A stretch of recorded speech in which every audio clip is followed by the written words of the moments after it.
পাইছিল কত টাকা? 1 লাখ। মোহর পাইল আর 1 লাখ, কয় লাখ হলো?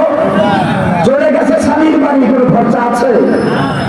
তাহলে আল্লাহ কি ইনসাফ করেছেন? এখন কি সমান করবেন না ইনসাফ করবেন? কোরআন সেজন্য বলেছে ইন্নাল্লাহা ইয়া'মুরু বিল আদল। আল্লাহ রাব্বুল আলামিন তোমাদের বলেছেন ইনসাফ কায়েম করার জন্য, ন্যায় প্রতিষ্ঠা করার জন্য। সমান করলে সব জায়গায় ইনসাফ প্রতিষ্ঠা হয় না।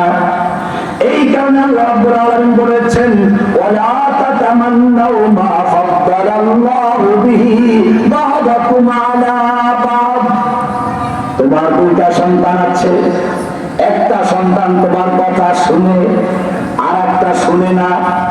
তুমি ছেলেটাকে খোঁচা দিলা, এই দেখো না ওই ভাইটা কেমন, আপনি আরো ক্ষতি করেছেন। ওই ছেলে এখন ওর ভাইয়ের বিরুদ্ধে হিংসা লিপ্ত হবে। ইয়াকুব আলাইহিস সালাম নবী, তার সন্তান, সেই সন্তানদের অবস্থা, তারাও তো বড় বড় ব্যক্তি।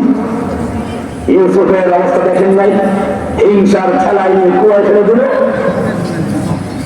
এই হিংসার কারণেই প্রথম দুনিয়াতে হত্যা সংঘটিত হয়েছে। কাবিল হত্যা করেছে হাবিলকেও, কারণ ছিল কি? এই একই আয়াত, সূরা নিসা 32 নম্বর আয়াত, ওয়ালা তাতামান্নাউ মা ফাদ্দালাল্লাহু বিহি বা'দাকুম আলা বা'দ। হে মানুষ, তোমাকে আমি সতর্ক করেছি, যদি তুমি বড় গুনাহ থেকে বাঁচতে পারো, ছোট গুনাহগুলো আমি তোমাকে এমনি মাফ করে দিব। নুকাফির আনকুম, কাফারা কাকে বলে? গুটিয়ে দেওয়া। পরীক্ষার খাতায় যদি এক ছেলে লিখেছে কোনো টাকা দাগ নাই, আরেকজনের সে উত্তর ঠিকই লিখেছে কিন্তু একবার কেটে তারপর লিখেছে, নাম্বার কি সমান পাবে?